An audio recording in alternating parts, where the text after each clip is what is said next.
विद्यार्थियों, आज आप इस वीडियो में क्लास 4th से लेकर 8th तक हिंदी सेकेंड यानी हिंदी व्याकरण का तीसरा अध्याय पढ़ने जा रहे हैं।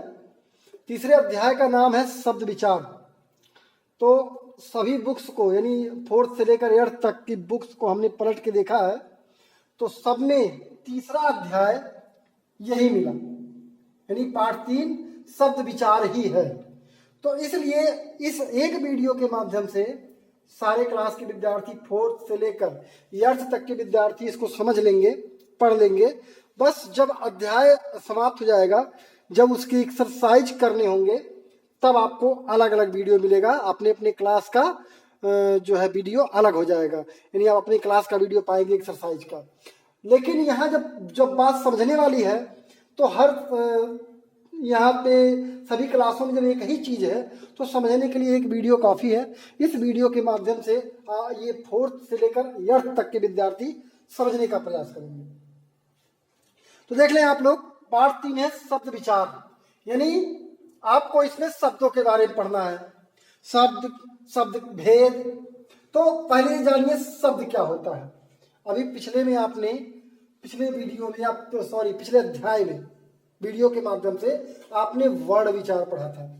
मतलब ये हुआ, जब विद्यार्थी, एक छोटा बच्चा जब वो विद्यालय जाता है पढ़ने, अपनी पढ़ाई की शुरुआत करता है, तो सबसे पहले उसको वर्ण सिखाया जाता है। वर्ण देखिए, वर्ण में अ से लेकर के उसको ज्ञ तक, ये बातें जितने वर्ण हैं, सारे वर्ण 1 by 1 उसको सिखाए जाते हैं।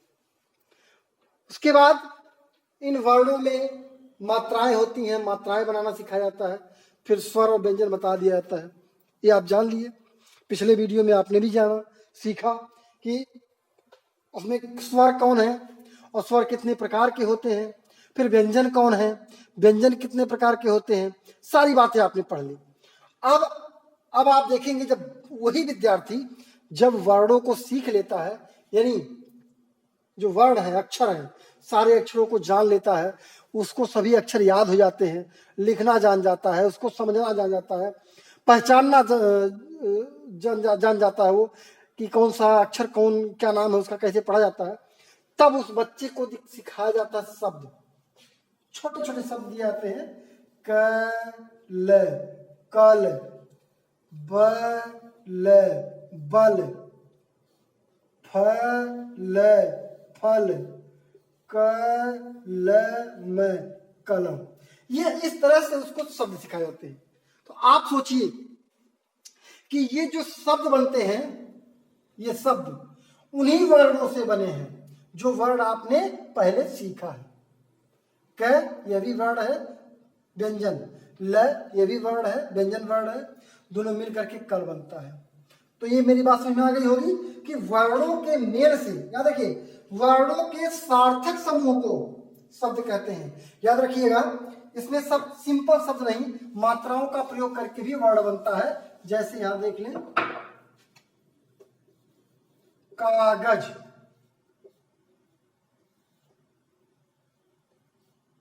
किताब, ये मात्रा लगाकर बनाई जा रही है।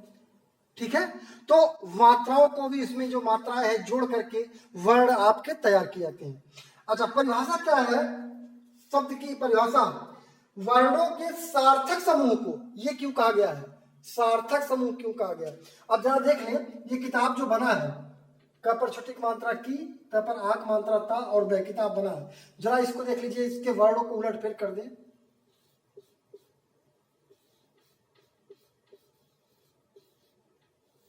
क्या बना?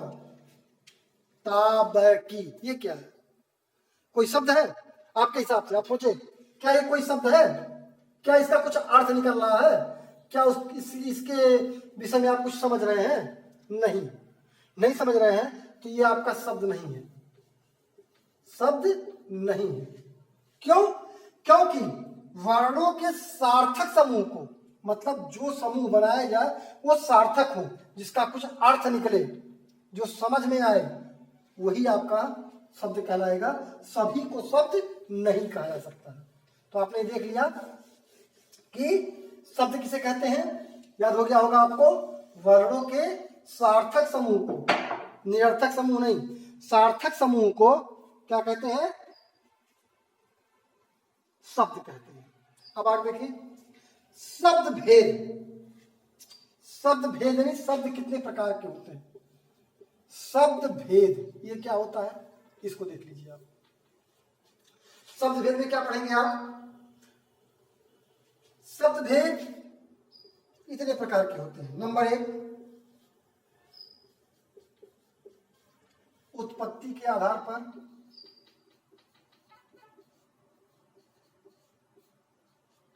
उत्पत्ति के आधार पर। दूसरा है रचना के आधार पर, रचना के आधार पर। और तीसरा है अर्थ के आधार पर,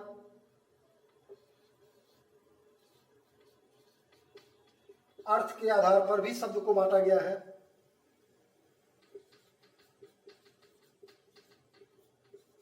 और लास्ट चौथा है, शब्द के भेद 4 ही होते हैं, प्रयोग के आधार पर।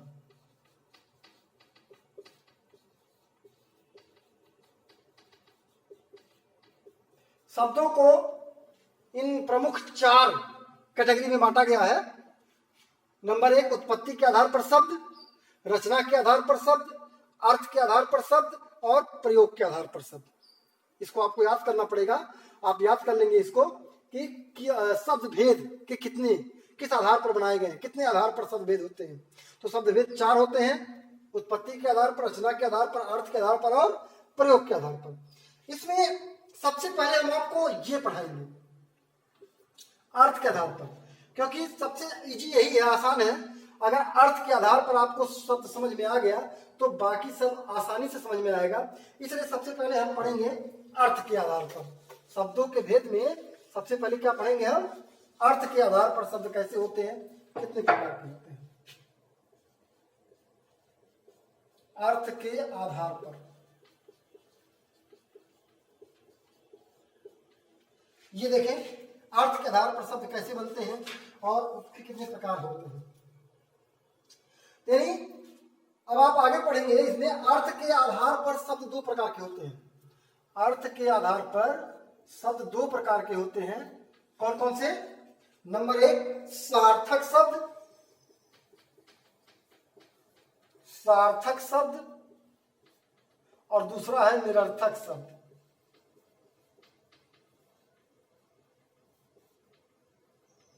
निरर्थक शब्द, ये हो गए अर्थ के आधार पर। अब ये सार्थक शब्द और निरर्थक शब्द क्या होते हैं, मतलब कौन से शब्द सार्थक होते हैं और कौन से शब्द निरर्थक होते हैं। जैसे यह देखिए, कभी कभार पार्टी में लोग बैठे हैं, सभा चल रही है, तो मनोरंजन भी हो रहा है, उसमें किसी ने कहा कि कोई, देखिए एग्जाम्पल देखिए आप लोग, कोई गाना वाना सुना दीजिए।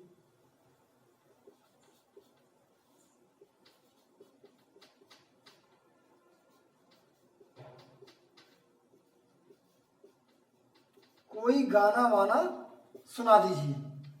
अब ध्यान दीजिए आप लोग, यहां पे एक वाक्य लिखा गया है, शब्दों से ही बना है, कोई गाना वाना सुना दीजिए। ऐसे होता है पार्टियों में, समूहों में लोग बैठे होते हैं तो इस तरह बात निकल जाती है। तो अब यहां देखें आप लोग, कहने का मतलब उनका तो समझ में आ गया सबको, लेकिन जो शब्द उन्होंने बोला है गाना और वाना, इसमें गाना तो आपका समझ में आता है, लेकिन ये वाना क्या है आप बताएं। सोच सकते हैं? गाना तो समझ में आ रहा है, लेकिन ये वाना क्या चीज है। तो यहां पे इसी से मिलती जुलती ध्वनि वाला शब्द निकल जाता है, मुंह से बनाया जाता है, लेकिन इसमें ये आपका सार्थक शब्द है जिसका कुछ अर्थ निकल रहा है, और ये निरर्थक शब्द है जिसका कोई अर्थ नहीं निकल रहा है। तो अब आपके समझ में आ गया होगा कि अर्थ के आधार पर शब्द 2 प्रकार के होते हैं, सार्थक और निरर्थक। उसमें सार्थक शब्द क्या होते हैं और निरर्थक शब्द क्या होते हैं। तो आज के वीडियो में अभी इतना ही पढ़ेंगे, सार्थक और निरर्थक। अभी आपको थोड़ी देर बाद एक वीडियो और मिलेगा इसका, इसमें आपको जो तीनों प्रकार है वो बताए जाएंगे। तब तक आप इसको जो है देखते रहिए, समझते रहिए। धन्यवाद।